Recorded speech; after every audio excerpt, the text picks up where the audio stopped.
Bienvenue à tous, nous allons démontrer la formule du binôme de Newton. Je rappelle l'expression de la formule du binôme de Newton, donc a plus b puissance n vaut la somme des k égale 0 à n de k parmi n a puissance k, b puissance n moins k, avec a et b des complexes. Alors on peut voir la formule du binôme dans R, et en tout cas pour petit n entier naturel. Donc on va démontrer cette propriété par récurrence, et donc on commence par l'initialisation. On va essayer de voir si la propriété est vraie dans le cas initial. La plus petite valeur de petit n appartenant à grand n, c'est n égale 0.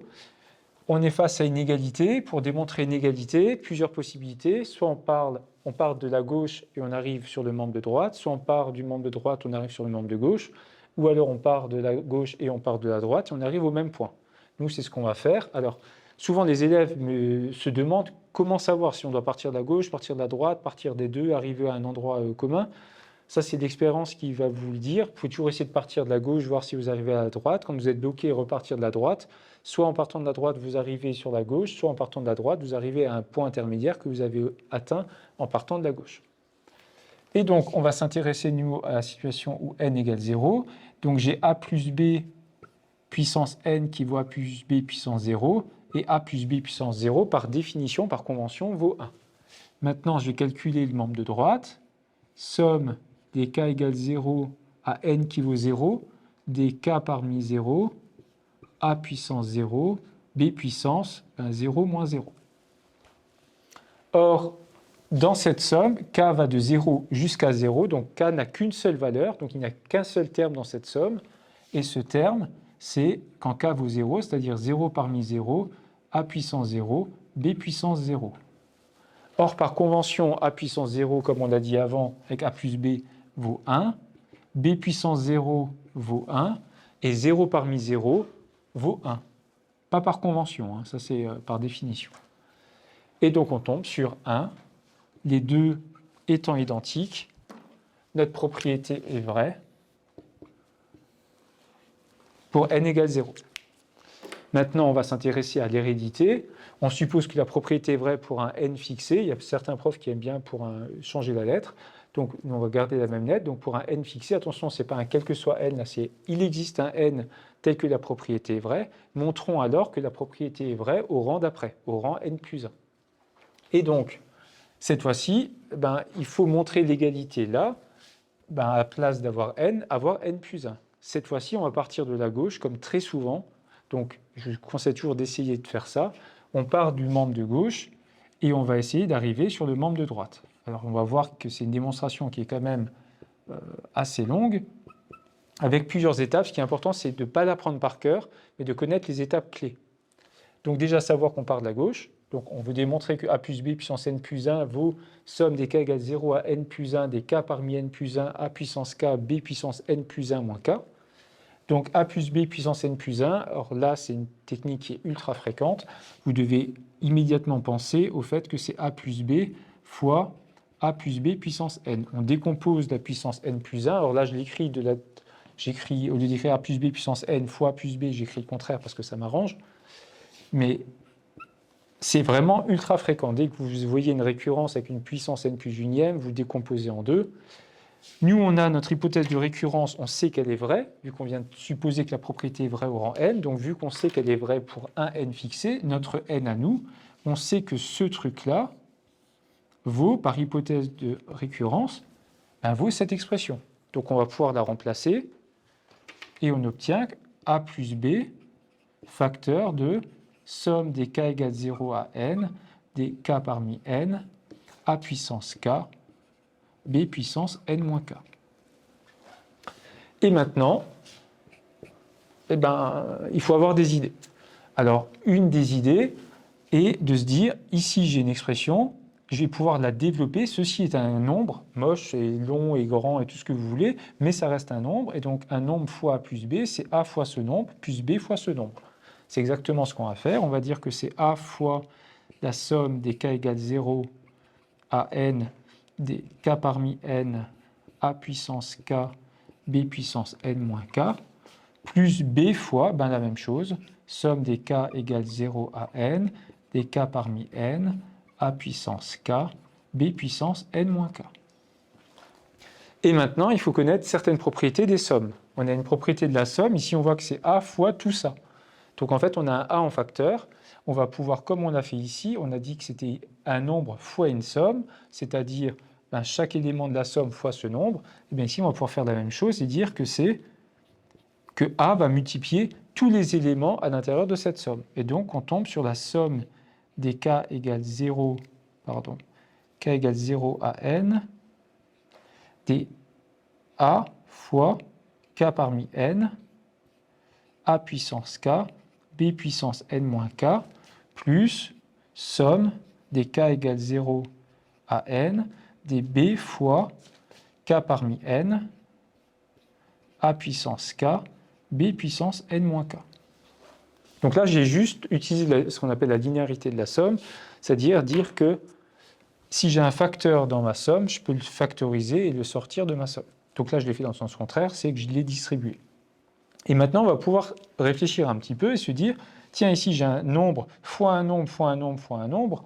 Or, le produit est commutatif, c'est-à-dire que je peux changer l'ordre dans mon produit. Et moi, j'ai peut-être envie de faire passer ce A dans ce produit de A. Parce que je sais que A fois A puissance K va me faire A puissance K plus 1. Et ici, le B, je n'ai pas envie de le faire aller sur le A, mais sur ce B puissance n-K.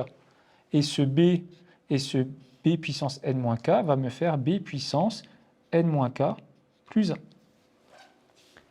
Et donc, je vais me retrouver face à cette somme des k égale 0 à n, des k parmi n, A puissance K plus 1, B puissance n-K, plus la somme des k égale 0 à n, des k parmi n toujours, A puissance K, B puissance n-K plus 1. Donc je repars de l'expression qu'on avait obtenue, et l'idée principale maintenant, c'est se dire, j'ai deux sommes, ici j'ai une expression qui est différente de celle-là, j'ai un A puissance K plus 1, ici j'ai un A puissance K, je vais pouvoir utiliser une autre technique des sommes, ça s'appelle le changement d'indice, et dire ce K plus 1, je vais l'appeler K'. Donc je vais faire le changement d'indice K' égale K plus 1, mais que dans la première somme. Et donc je vais tomber sur la somme de K égale, je vais m'intéresser à K', donc je gère le reste par la suite, donc A puissance K plus 1 de K plus 1, je vais l'écrire K', et maintenant il va me rester de B puissance n moins K, sauf que si K' est égal à K plus 1, c'est que K est égal à K' moins 1. Et donc, à la place des K, je vais pouvoir écrire K' moins 1. Alors attention, on enlève tout K, donc on enlève tout K' moins 1. Et maintenant, on va pouvoir se dire à place de K, j'ai K' moins 1, donc parmi N.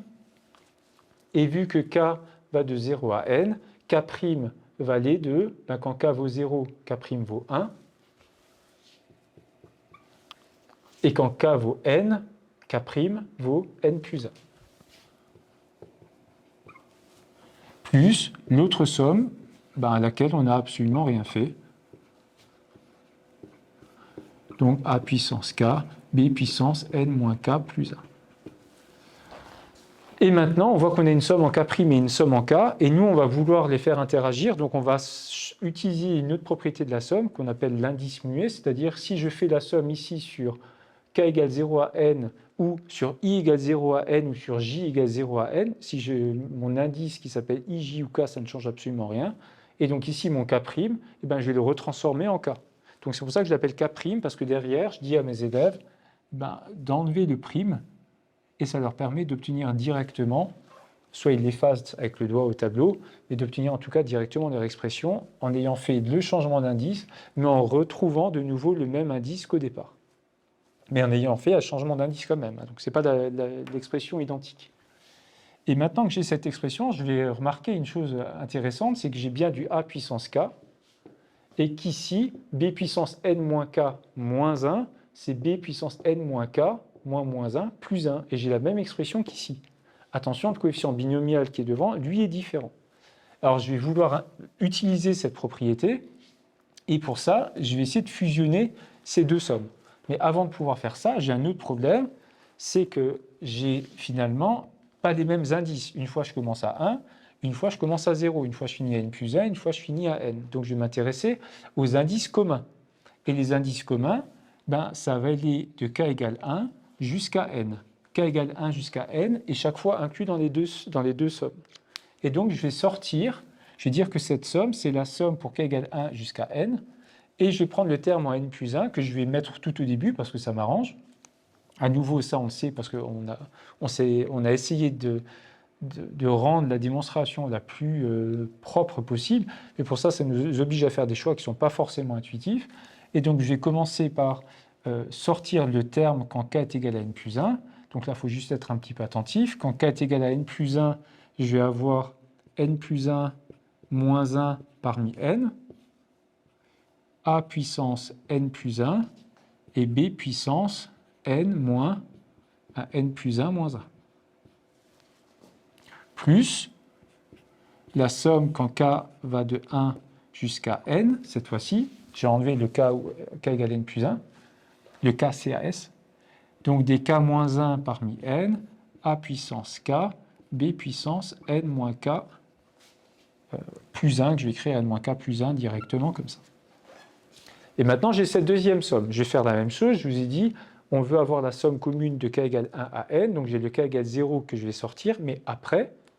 Et donc, je vais d'abord réécrire ma somme, somme des k égale 1 à n, des k parmi n, a puissance k, b puissance n moins k plus 1. Et il me reste juste la situation quand k est égal à 0.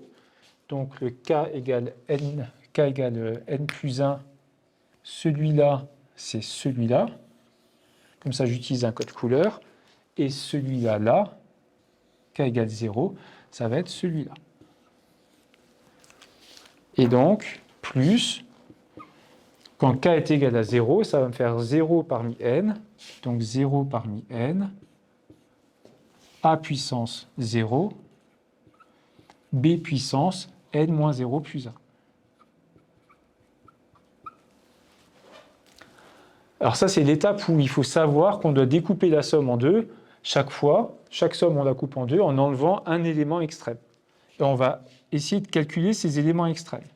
Alors on voit, et je vous invite toujours à faire ça, c'est écrire les choses proprement et ensuite vous simplifier par-dessus. J'ai n parmi n, or n parmi n, vous devez connaître les formules des coefficients binomiaux, ça fait 1. A puissance n plus 1, ça fait a puissance n plus 1. Et ici, j'ai plus 1 moins 1, n moins n, et donc ça fait b puissance 0, c'est-à-dire 1. Et je vais obtenir finalement a puissance n plus 1 plus quelque chose. Alors vous voyez, j'ai écrit de manière asynchrone, je m'intéresse à certaines parties, je reste bien focus dessus, ça m'évite de chaque fois devoir changer d'expression et de potentiellement faire des erreurs. Ensuite, j'ai mes deux sommes, alors que je vais réécrire somme de k égale 1 à n, mais je vois que c'est les sommes sur les mêmes indices, donc je vais pouvoir fusionner ça en une seule somme.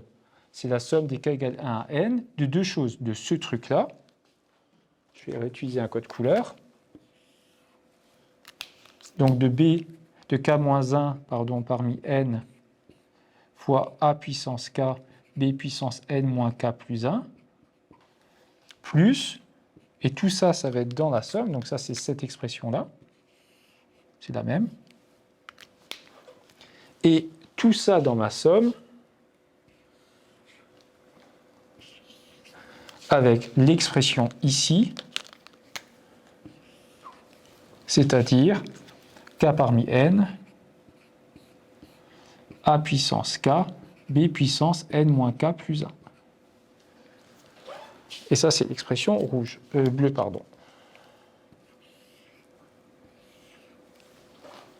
Donc j'ai juste dit que c'est la somme sur des mêmes indices, donc je peux mettre ça dans une seule somme. Et il me reste finalement le dernier cas, plus, alors ici 0 parmi n fait 1, a puissance 0 fait 1, et b puissance n moins 0 plus 1 fait b puissance n plus 1. Et donc j'obtiens ma somme des k égale 1 à n d'un truc. Je finalise avec mon b puissance n plus 1 que j'obtiens à la fin. Et maintenant, je vais juste pouvoir remarquer que dans cette somme, et bien finalement, j'ai un facteur commun. On voit que le a puissance k, b puissance n moins k plus 1 est un facteur commun. Donc je vais le factoriser, et donc je vais avoir a puissance k fois b puissance n moins k plus 1, le tout facteur de ce qui va me rester. Il va me rester dans la première partie, je vais mettre la partie verte, je vais l'écrire en vert, k-1 parmi n. Pardon, k-1 parmi n. Et il va me rester la deuxième partie en bleu, k parmi n, que j'ajoute entre-temps. Et voici mon expression pour l'instant. Donc, j'ai mon premier terme que j'avais sorti de ma première somme, qui est a puissance n plus 1. Le dernier terme que j'avais sorti de ma deuxième somme, qui est b puissance n plus 1. Je me suis dit, je somme sur les mêmes indices, donc je peux mettre les deux éléments dans la même somme. Et une fois que j'ai vu que j'ai mis les deux éléments dans la même somme, grâce à mon changement d'indice, j'ai réussi à avoir finalement un facteur commun, un gros facteur commun moche peut-être, mais en tout cas c'est quand même un facteur commun. J'ai factorisé par la gauche, qui est étonnant souvent on factorise par la droite, on met le facteur commun, facteur de quoi? Ici ça nous arrange de nouveau de le mettre devant, c'est pour ça qu'on le fait. Et donc j'ai juste mis des deux éléments qui n'étaient pas en facteur commun et que j'ai factorisé, qui sont finalement des éléments qui sont multipliés par ce facteur commun. Donc j'ai k-1 parmi n plus k parmi n. Maintenant qu'on a atteint cette étape, alors ici, on va reconnaître la formule de Pascal. Alors je rappelle la formule de Pascal, je la rappelle ici.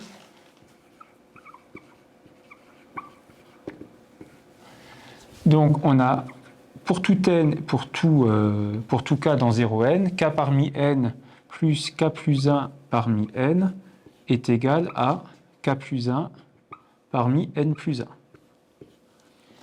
Alors vous voyez que ça c'est une propriété qui est valable pour un k donné. Ici on a un k mais qui est un peu différent avec le k CAS. Ici, si on prend petit k qui vaut k-1, on va exactement obtenir le k-1 parmi n. Si ici, à place de k, j'ai k-1, ça me fait k-1 plus 1, c'est-à-dire k parmi n. Et donc, on va pouvoir obtenir cette expression en remplaçant k par k-1, c'est-à-dire k-1 plus 1, c'est-à-dire k parmi n plus 1. Donc, cette expression-là, cette somme, vaut k parmi n plus 1. Et donc, on tombe sur a puissance n plus 1 plus somme des k égale 1 à n, des k parmi n plus 1, a puissance k, b puissance n moins k plus 1, le tout plus b puissance n plus 1. Ça, c'est un rappel à part. Et donc, on voit qu'on tombe sur une somme. On est content parce qu'on a à peu près l'expression qu'on veut. Ce b puissance n moins k plus 1, je peux l'écrire. Alors, je vais l'écrire par-dessus n plus 1 moins k. Et si vous reprenez la formule finalement du binôme, c'est k égale 0 à n plus 1, en tout cas au rang n plus 1, des k parmi n plus 1, ça on a a puissance k, b puissance n plus 1 moins k, on a tout. Le seul problème, c'est les bornes. Ici, on commence à 1, on finit à n, alors qu'on commencera à 0 et à n plus 1. Alors étonnamment, le cas où k égale 0, c'est cet élément-là, et le cas où k est égal à n plus 1, c'est a puissance n plus 1. Alors pour ça, on va essayer de voir si ça fonctionne. Quand k est égal à 0, on aurait 0 parmi n plus 1. 0 parmi n plus 1, ça fait 1. A puissance 0, qui fait encore 1. Et b puissance n plus 1 moins k, c'est-à-dire b puissance n plus 1. Donc cet élément-là s'écrit 0 parmi n plus 1, a puissance 0, b puissance n plus 1 moins 0. C'est-à-dire exactement le terme général, mais quand k est égal à 0.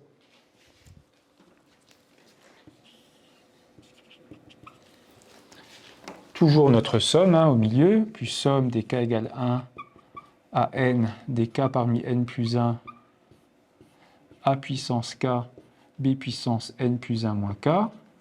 Et pour le terme en a puissance n plus 1, on va prendre ce terme en n plus 1 et on va obtenir n plus 1 parmi n plus 1, ce qui fait 1. Donc je vais le mettre en facteur, ça ne changera rien. A puissance n plus 1, on l'a déjà. Et il nous reste b puissance n plus 1 moins n plus 1, c'est-à-dire b puissance 0, qui vaut 1 aussi. Et donc tout ceci, c'est le terme général quand k est égal à n plus 1. Et il vaut lui, et celui-là, il vaut celui-là.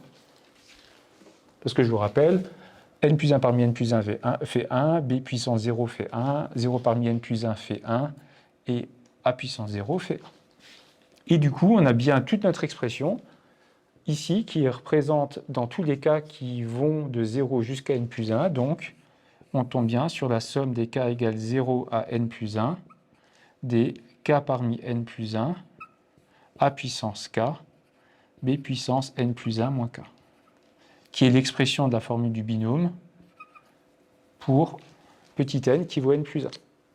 Et donc, l'hérédité est validée, et donc notre propriété est vraie pour tout n, et donc la formule du binôme est vraie. Bon, j'espère que cette vidéo vous a plu. À très bientôt.